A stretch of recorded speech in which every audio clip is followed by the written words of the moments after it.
né? Então é o meu trabalho, é o trabalho de toda uma vida, e eu estou muito focado na saúde da mulher, mas voltado para essa área oncológica. Uhum.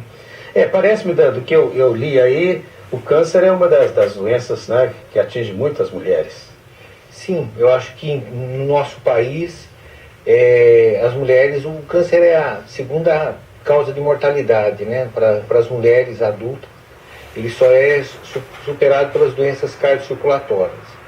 E é um problema de saúde pública. Eu acho que houve um grande aumento do número de casos, nossa população envelheceu, temos muitas mulheres que se deparam. Era uma doença anteriormente, era rotulada como de determinadas famílias. Hoje, eu acho que os telespectadores e todos aqui sabem, todas as famílias têm casos de câncer. Então, eu acho que estar bem informado é uma coisa importante. Claro, houve um tempo, né, eu achava tão gozado, eu não concordava, não, mas houve um tempo que as pessoas não tinham medo de falar a palavra câncer, né? Sim. Aquela doença, aquela maldita doença, ficava assim. Hoje eu acho que a gente já fala com mais sossego, mais tranquilidade. Claro, ninguém quer ter câncer, né? Mas a gente não escolhe essas coisas. Em relação a isso, é verdade. Eu lia também que o coração já mata tanto o homem quanto a mulher, né? Sim. Acho que já empatamos, né? Sim. Aumentou, né, no caso das doenças cardíacas. A gente sabe que aumentou o número, a vida da mulher atual, essa vida agitada, essa vida fora de casa. A mulher, por determinados hábitos, né, o próprio tabagismo, o estresse a qual ela é submetida, fez com que, de uma certa forma, essas doenças também aumentassem bastante, né? Mas tem tanta importância quanto a parte oncológica. Bem, isso aqui é só um aquecimento nós estamos fazendo, né, para conversar do tema saúde da mulher. Vai ser boa conversa, né? Aqui, quem já esteve no Etc. conosco aqui, e agora vem, né, muito mais bonita, porque também, né, é primeira filha? Boa noite, doutora. Boa noite. É segunda, tem um menino de 11 anos e agora tem uma menina. Pois é, a doutora esteve conosco, a Tânia esteve conosco no programa, falou que foi no sobre gratidão. Gratidão, né? No final do ano passado. Foi. No fim do ano a gente escolheu falar sobre gratidão, então foi um lindo programa. Foi um lindo programa. Foi lindo? Foi, eu achei. Depois você teve no outro, não? A respeito do sono? Eu tive antes num sobre sonhos. Isso mesmo, sono e sonhos. Uhum. Então já é a terceira vez? Terceira vez. Bom, já está doutor e etc. Eu agradeço o convite. Que bom. A senhora é ginecologista, né? Não, ginecologista. Ginecologista, desculpa. Eu sou psicóloga. Posso confundir tudo. É psicóloga. Mas eu trabalho com mulheres há mais de 8 anos, com círculos de mulheres. Então, além de ser mulher e viver todas as questões femininas, tenho trabalhado com mulheres de todas as idades e discutido com elas na dimensão psicológica, os sofrimentos da mulher, comportamento da mulher. Né? O que é esse Instituto Diálogo do Ser? É um instituto que trabalha com ações sociais e também cedia a Universidade Internacional da Paz, aqui do Vale do Paraíba. Então a gente trabalha com cultura de paz, com meio ambiente, com treinamentos, basicamente com isso. Olha que interessante, né? Você me deu uma ideia aí, porque na Festa Nossa Aparecida vai ter um dia que é o tema da paz. Que lindo, que lindo. Então eu acho que é interessante a gente conhecer também esse aspecto. Tá bem. Então a Ana Patrícia já esteve aqui conosco. E como é que chamou outro filho seu? João Gabriel. João Gabriel, e vem a Ananda. Ananda. Olha, a Ananda vai chegar em novembro, não é isso? Isso. Tá bom. Nos últimos dias de novembro, de 20 para frente. Isso aí. Seja bem-vinda, dona Ananda. Obrigada. E tem a mamãe para orientar-nos quando você precisar da questão de saúde da mulher. Tá certo? Agora sim, vamos com a ginecologista. Boa noite. Boa noite. Tudo bem, Tânia? Tudo bem, graças a Deus. Tânia, você veio de São Paulo? Sim, de São Paulo. O doutor é de Taubaté? Taubaté. E você de... Eu sou de Lorena. De Lorena, né? Tá bem. E aí, primeira vez que você veio na televisão, ou não? Primeira vez. É mesmo? Sim, sim. Então vai ser um belo batismo hoje. Você vai ser sim. E como é que é o trabalho de ginecologista com a mulher? É tudo, né? É tudo. Eu acho que a gente faz um trabalho de... Nós somos a importância do ginecologista é ser mais ou menos o clínico geral da mulher, né? É quem a mulher primeiro procura. E a gente tem, às vezes, uma oportunidade muito boa de fazer diagnóstico numa fase muito precoce quanto tratamento. E são menos sofridos, são mais curativos e de menor custo. Então, eu acho que a maior importância do ginecologista no caso das mulheres, né, é essa. E existe essa preocupação da mulher em ir no ginecologista todo ano. Daí que a gente tem que ter todo esse cuidado em fazer uma avaliação geral e conseguir fazer essa detecção precoce, em fases muito antes da doença estar grave ou complicada de ser tratada. Tá aí, você falou uma coisa, que a mulher vai todo ano ao médico. Sim. Eu acho que há certo rigor nas mulheres em fazer isso, né? Elas são muito preocupadas em manter tudo em ordem, né? Existe uma preocupação com a prevenção. Existe uma preocupação, eu acho que chega até mesmo a ser instintivo da mulher, em deixar tudo em ordem, em detectar em fases iniciais, sabe? A mulher tem essa preocupação mesmo. Ana, você confere isso? Você vai todo ano na clínica geral? A ginecologista, eu gostei desse nome, que é uma espécie de clínica geral da mulher. Eu entendo dessa forma. Eu vou, mas eu acho que as mulheres hoje elas estão com um comportamento masculino também, assim. As mulheres trabalham muito hoje, são muito estressadas, por isso que hoje elas sofrem de infarto tanto quanto os homens. Mas acho que a dimensão do cuidado, ela em geral está mais relacionada ao feminino, né? Isso acho que é muito importante para a mulher. Eu acho que, assim, eu concordo, a mulher está trabalhando mais, mas ela não consegue deixar de ter esse cuidado, de manter tudo em ordem, seja na família, seja no trabalho. Daí que eu entendo que ela... Agora, por que será que a mulher é certo, então, líquido e certo que a mulher vai mais ao médico do que os homens? Líquido e certo. Eu não vejo estatística a esse respeito, mas líquido e certo. Agora, por que isso, hein? Eu acho que a mulher, desenvolvendo a maternidade, o pré-natal, e sendo responsável pela saúde dos filhos, e indo com os filhos ao pediatra, ela adquire o hábito mais de ir ao médico. E o homem não. O homem, quando criança, ele vai, toma as vacinas, depois ele nunca mais vai. Se recusa a fazer a prevenção do câncer de próstata, e aí só vai quando realmente detecta uma doença, com 45, 50 anos, hipertensão, diabetes ou alguma outra coisa. O médico não tem essa cultura de prevenção. E dentro da oncologia, se nós pegarmos homens e mulheres adultos brasileiros, e a doença ela se divide, né? Vamos dizer, temos 500 mil novos casos por ano, 250 mil homens, 250 mil mulheres. Mas os resultados em termos de tratamento e cura para as mulheres são muito melhores. Porque a mulher, justamente por fazer a prevenção, como você abordou, ela acaba detectando a doença em fases iniciais. Então os tratamentos acabam sendo mais eficazes. Então o câncer no homem tem resultados inferiores aos obtidos nas mulheres. Então, de uma forma geral, cura-se mais mulheres do que homens em termos da oncologia. Então, acho que essa cultura de prevenção e de ir ao médico que as mulheres adotam, acho que é uma coisa salutar e eu acho que nós homens deveríamos olhar para isso. Mas eu acho que está mudando também. Eu já vejo muito homem médico. A gente vai, se é por causa da idade, a gente procura mais médico, né? Mas eu já vejo muito. Um tempo atrás, eu estava ainda aqui em Guaratinguetá, numa sala de espera. É verdade que era cardiologista. Mas só tinha homem na sala de espera, não tinha mulher, não. Eu falei, olha, parece que nós estamos mudando, né? Mas assim, nessa sala de espera, provavelmente, a maioria dos homens deveria ter 40 anos ou mais. E as mulheres não, as mulheres vão ao médico desde os 25, fases iniciais, 26, 27 na anos. verdade, antes mesmo. Né? Existe a preocupação em procurar o ginecologista desde a primeira menstruação. Às vezes até antes, para saber se o desenvolvimento puberal está acontecendo de forma adequada. Isso é muito legal, porque a gente tem uma oportunidade única de acompanhar o desenvolvimento da mulher nas fases mais iniciais. Você detecta as alterações em fases iniciais também. E com toda essa preocupação que a mulher tem de fazer o exame preventivo do colo do útero, né? Ela começa a frequentar também o ginecologista anualmente, desde que ela comece a fazer esse acompanhamento.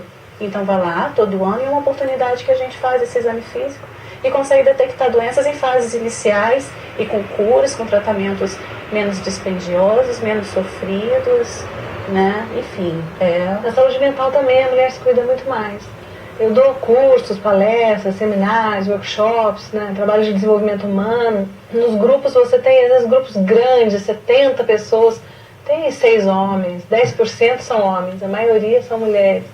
No consultório psicológico, até 10, 15 anos atrás, quando eu comecei, a gente quase que só tinha mulheres. Lentamente os homens foram chegando. Agora a gente tem médicos, advogados, porque quando chegavam também eram homens mais velhos, né? Agora não, inclusive agora tem jovens, tem adolescentes, mas ainda é numa porcentagem muitíssimo menor. As mulheres estão mais interessadas em relacionamentos, em cuidar da saúde mental, em se sentir melhor consigo mesma, melhorar a autoestima. Elas cuidam mais disso. Elas são, sim, são mais preocupadas. Bem, vamos ver uma matéria. Nós preparamos uma matéria sobre a questão dos hormônios, a flor da pele da mulher. Olha que coisa interessante essa menininha que vai falar pra gente.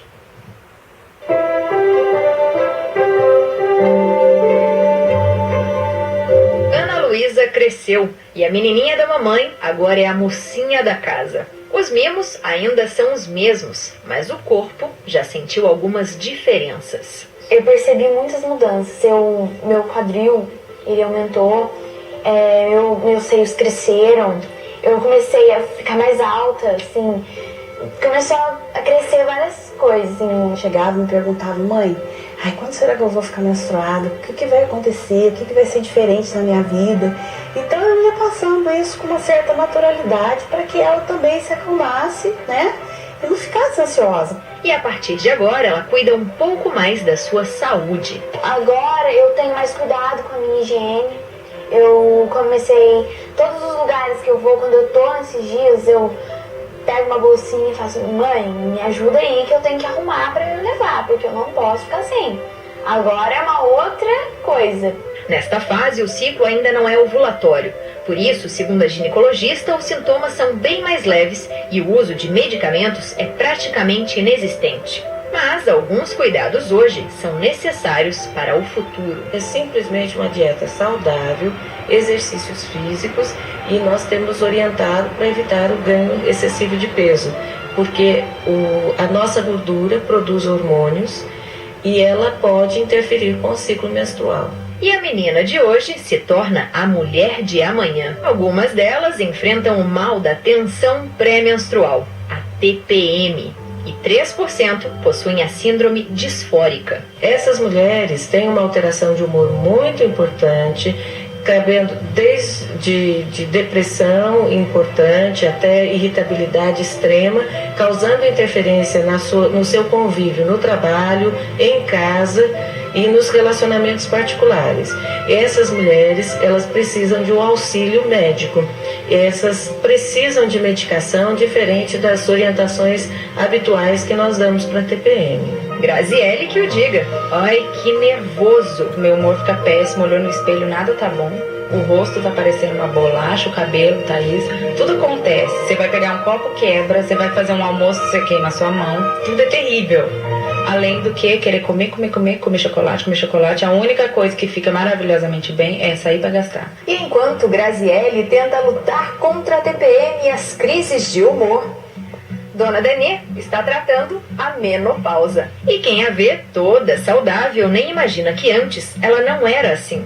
Afinal, os sintomas apareceram. Onda de calor, algumas irritação, comportamentos hoje de uma maneira, amanhã de outra, uma semana boa, uma semana ruim.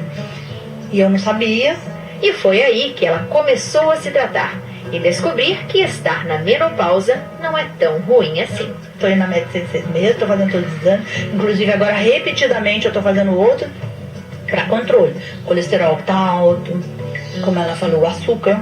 Toda mulher tem que passar pela menopausa mesmo, porque aquelas que já se cuidam vão ser felizes na menopausa.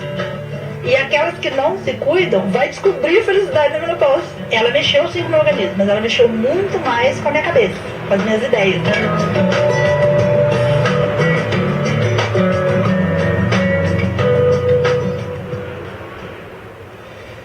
Gostei de ter visto a menininha conversar com tanta naturalidade, a mãe, né? Acho que é por aí o caminho, né? Eu acho que é sim. Como é fundamental os pais conversarem com os filhos e prepararem eles para o que vai vir, sem surpresas. né? Os pais conversarem com os filhos faz toda a diferença. Ela vai, a cada menstruação, ela vai ver que tem mudança no corpo dela e as cólicas, e encara aquilo com naturalidade e entende que é normal, sem susto, sem drama, né? Muito interessante. Se a gente fosse fazer a listinha das doenças das mulheres, o que a gente podia colocar pela lista que a gente viu?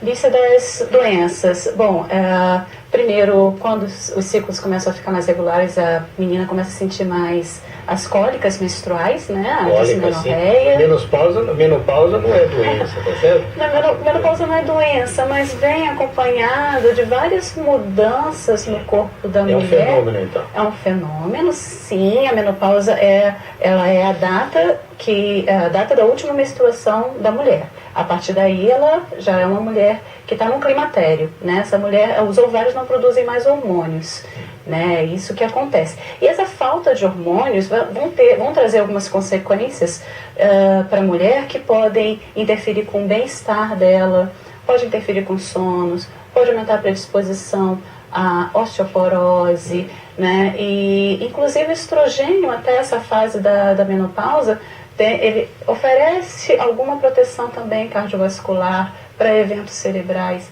Tem esse benefício. Doutora, né? Eu acho que interrompi você. Vamos começar então. As doenças. Menopausa não é bom se dizer isso, né? Não é doença. Nós estamos falando das cólicas.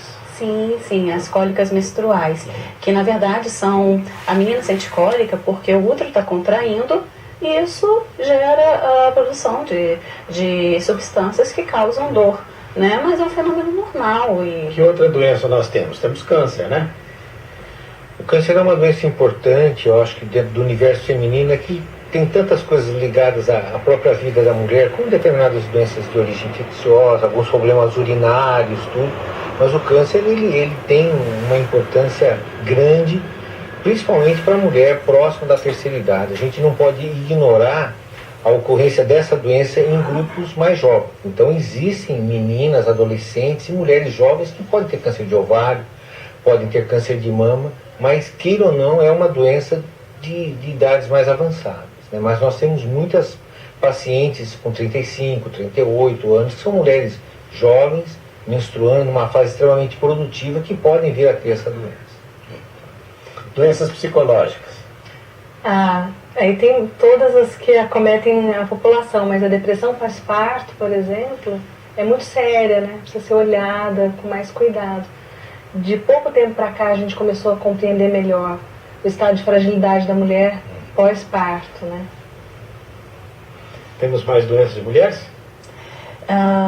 Teve uma coisa que falou ali que eu achei muito, muito interessante, que é o cuidado que foi ressaltado que a menina deve ter, já desde a fase da adolescência, e já cuidar da saúde para evitar doenças quando atingir idades mais avançadas. Então, começar a fazer uma atividade física quando você é adolescente. Né? Você já cuidar da sua alimentação desde que você é adolescente. Isso vai trazer repercussões positivas quando você atingir idades avançadas na vida. Se você tem uma boa musculatura nessa fase que você é novo, que você está nova, você está fazendo essa atividade física, você vai ter uma musculatura muito mais forte quando você for mais idoso. Então você não vai ter dificuldade de se levantar, fazer suas atividades do dia a dia, subir uma escada. Você vai ter ossos mais fortes, então tem uma menor chance de ter uma fratura patológica. Enfim, você vai estar também prevenindo doenças que podem acontecer em fases mais avançadas da vida, porque você teve essa conduta, você adotou essas medidas preventivas em fases muito iniciais, quando você era muito nova. Então, só trouxe coisa positiva. Tá bem, Flávio? Temos coisas? Temos. A Ana, de São José dos Campos, pergunta: pílulas como a Cerazete têm algum efeito mal sobre os ossos? Bom, está perguntando sobre o uso de progestágenos de forma contínua.